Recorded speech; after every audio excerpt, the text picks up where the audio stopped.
So before I make my case for the best empires in history, I have to set some ground rules. To start, let's define an empire. There is a sort of dictionary definition of empire, but it's a bit vague. Any place ruled by an emperor is technically an empire, but we can tell that that's not all there is to it. For instance, most people would accept that the Roman Republic after the Punic Wars counted as an empire. So we'll be using my personal definition of an empire for this video, which is any state that dominates the homeland of one or more other ethnic groups from the ruling one. This definition really broadens the scope of what counts as an empire, but I think it holds true to what comes to mind when we dream up an empire in our heads. With this in mind, we can now look at the metrics I'm grading these nations by.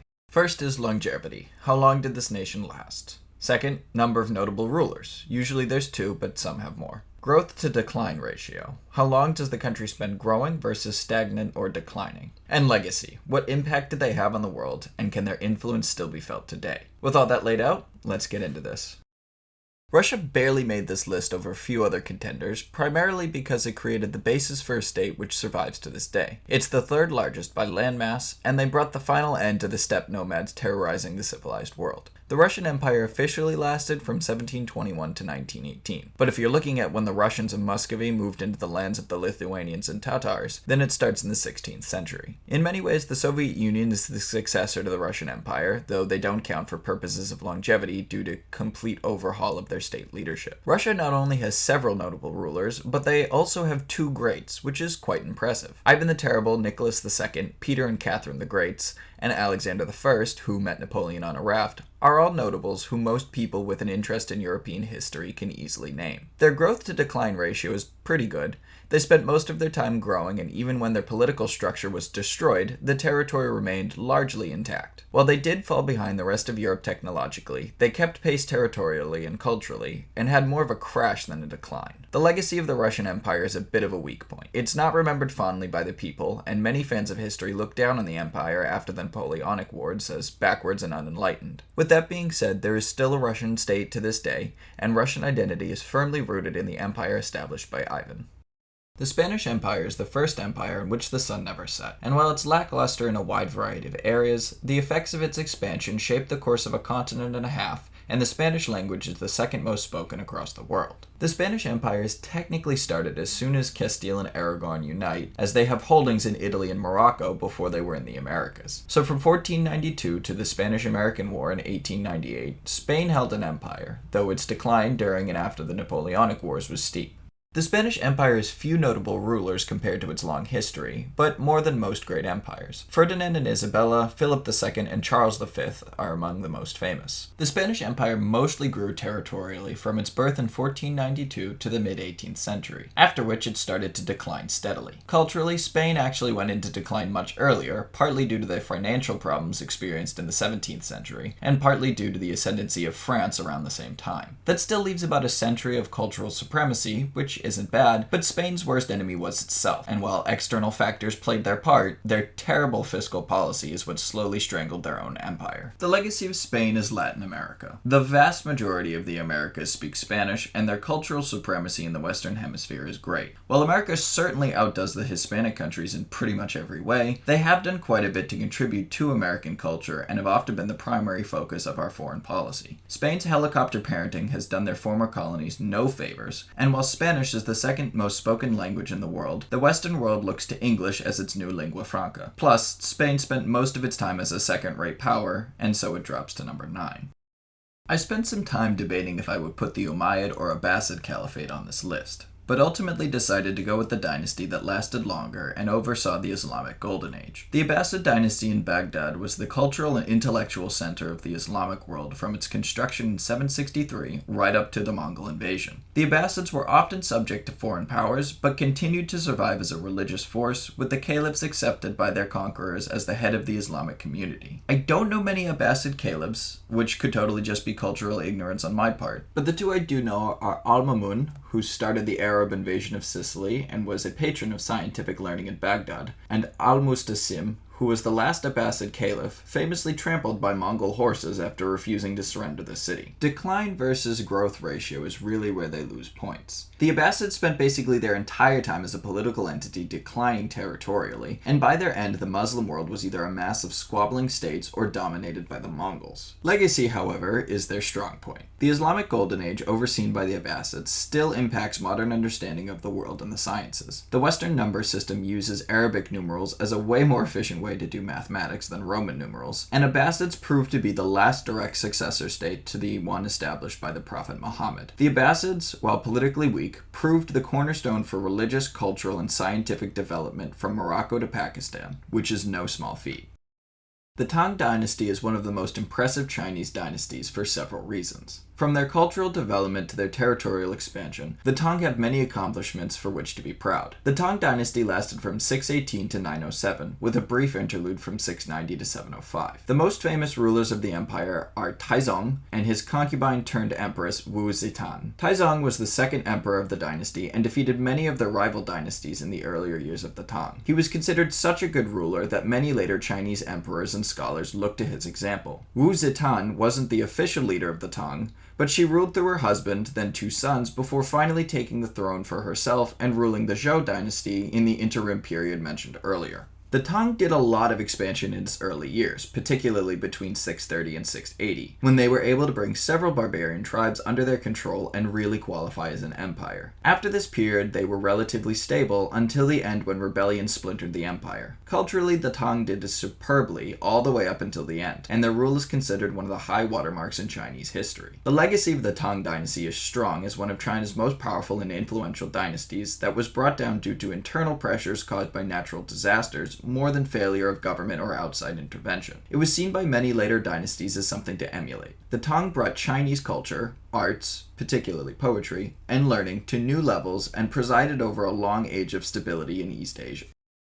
The Ottoman Empire united the Islamic world in a way it hadn't seen since the fall of the Abbasids and extended the reach of Islam into the Balkans. Controlling the eastern Mediterranean with a power not seen since the Byzantines, the Ottomans are one of the greatest Islamic empires to ever hold Mecca. Running from the late 13th century and really starting the empire building in the 14th century, the Ottomans last in some format all the way to 1918 when they succumbed to the Allied war effort in World War I, a staggering 700 years of imperial rule. The Ottoman Sultanate has a few rulers of note, the first of which is Suleiman the Magnificent, which is a very unique title I have yet to see anywhere else in history. With him stand Osman I, founder of the dynasty, and Mehmed II, who took Constantinople. The Ottoman state grew steadily up to the late 1600s until their conquest of Hungary was undone by the Austrians and the Poles. After that it was a slow decline, with another wave of territorial losses in the late 19th century and their final collapse in World War I. Still, this means most of the time the Ottoman state existed, it was expanding. The Ottoman Sultanate was the last state to control the Black Sea and most of the Mediterranean, as well as the last global Muslim power. Their legacy can be seen in the Turkish state still in Anatolia, and the city of Istanbul, which went from being the center of the Eastern Orthodox Church to one of the premier cities in the Islamic world, and the Muslim populations in Bosnia, Albania, and Kosovo, which complicate the political situation in the Balkans to this day.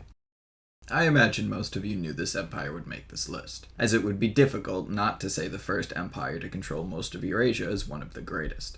Its weak point is its longevity, lasting only from 1206 to 1294 when it was divided amongst rival khans, then only existing in name until 1368. Given its short lifespan, most of its rulers are notable. Genghis Khan, the first Khan and one of the greatest conquerors ever, his son Ogadai, who brought the empire to new heights, and Kublai, who brought down the Song dynasty. The Mongol Empire spent its short time mostly growing rapidly, then disintegrating even quicker. The Mongol state grew from its birth and in a sense never stopped growing, as Kublai was still attempting to conquer Japan and Pagan as the empire splintered. But within only a few years, 4 khanates were established and the Mongol Empire was over. The legacy of the Mongol Empire cannot be overstated. It left a series of paranoid states that are suspicious of outsiders to this day. It destroyed the irrigation system of the Middle East and ravaged the countryside beyond repair. They allowed for the rapid spread of the Black Death, which destroyed over a third of Europe's population, and they ended the old state order and allowed the Muscovite Russians and Ottoman Turks to become permanent fixtures on the map. The Mongols would be the last steppe empire to exist, as the Russians were so frightened of the Mongols they took all of Siberia to prevent them from ever being invaded from the east ever again. The British Empire is the largest empire in the world to date, and I imagine that will remain so for quite some time. Many would argue that the empire still exists, and for some of my friends, it certainly still exists in their hearts. The British Empire is a bit hard to track just because it's difficult to say what constitutes a contiguous government for England. Some would say from the Norman Conquest onward, others would start after the War of the Roses, and others would wait until after Cromwell's Revolution. I'm going to put the start at the ascension of the Tudors, as the Normans were their own French empire that dominated the English, which I don't want to get into. So with the Tudors' holdings in Ireland and Wales, it really starts when they take over in 1485 and runs to 1997 when they give up Hong Kong. There is a long list of notable English rulers. Henry VIII, James I, Elizabeth I, Victoria, George III are just some off the top of my head. The British Empire spent almost its entire life growing. The first phase, from 1485 to 1776, saw the British gain most of North America, India, and several small areas in the Caribbean, West Africa, and the East Indies. After the American Revolution, they gained South Africa, Singapore, and Australia. Then, during the Industrial Revolution, they grabbed most of Africa, parts of Arabia, New Zealand, several Pacific Islands, Burma, and Malaya. Then, after World War I, they took more of Africa and parts of the Middle East. They finally start to lose their empire when India and Pakistan became independent in 1947, and within 20 years they lost most of their holdings. 4.5 centuries of growth compared to 5 decades of collapse is pretty good if you ask me. The legacy of the British Empire has yet to be seen in full, but several nations only exist because of them, mine included. English is the third most spoken language in the world, and the parliamentary system is one of the most popular forms of government. Capitalism is still the dominant economic model, and rugby is played around the globe. The fact that this empire got so high on the list might be considered controversial, but I think this is by far one of the greatest empires to have ever existed. While many only remember the Persians for losing to the Greeks, the fact is that the Greek defiance of the Persians was such a big deal that we still remember it. Assyria, Babylon, Lydia, Phoenicia, none of these places have had their own state since being conquered by the Achaemenid dynasty. But the Persians still have a state, and it is one of the dominant powers in the Muslim world. Their empire lasted from 550 BC to 330 BC, a relatively short period, but a period uninterrupted by outside powers, experiencing little territorial decline or loss. The empire was only brought down by Alexander of Macedon, arguably the greatest conqueror to ever live, and again, his prestige comes from facing the greatest opponent there was. If he hadn't invaded, who knows how much longer the Persians would have made it. The Persians have 3 notable rulers right from the start: Cyrus the Great, the First Great, Darius I, and Xerxes I.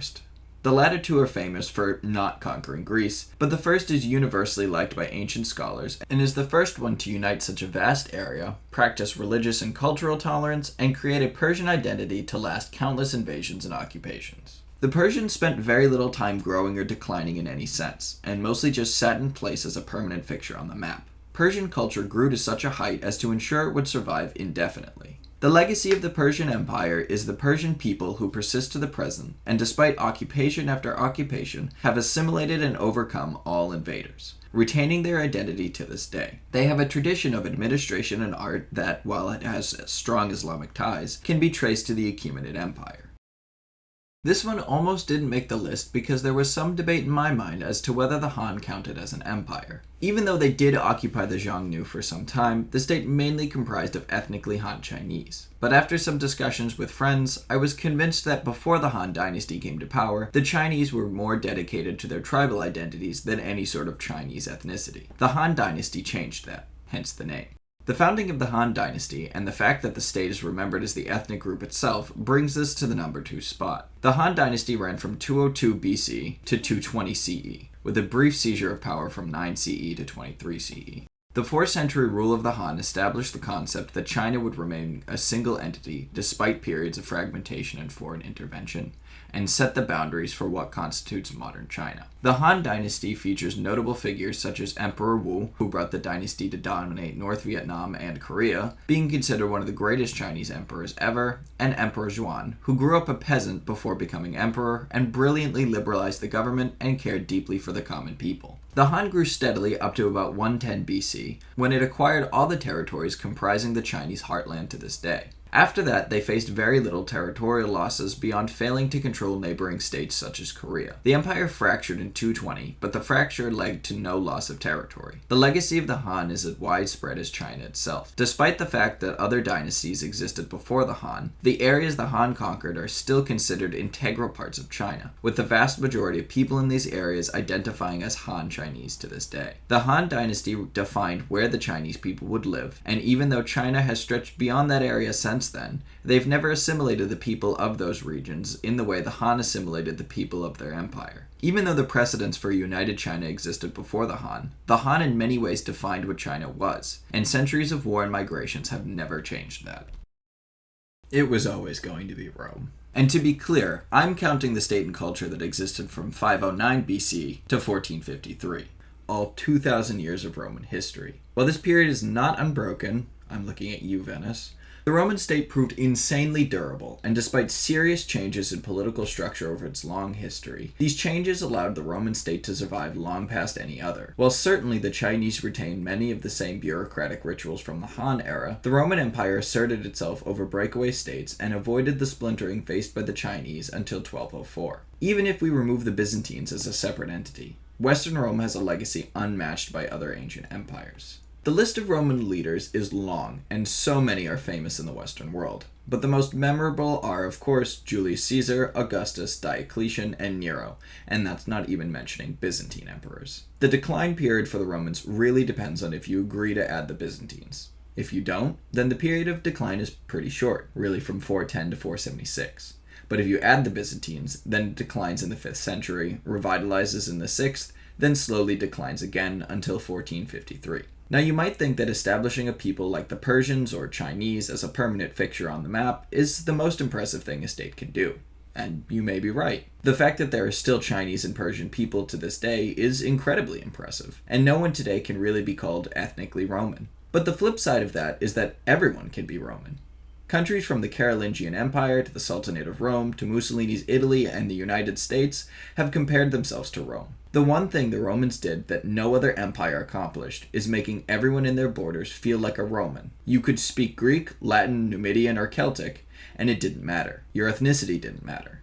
Your citizenship did. Everyone who has touched the Mediterranean since 476 had tried to style themselves after Rome to claim a level of prestige and credibility over others. And the fact that so many states competed to be the successor to Rome shows the massive cultural impact it has not just on the Mediterranean or Western or Islamic worlds, but on society itself.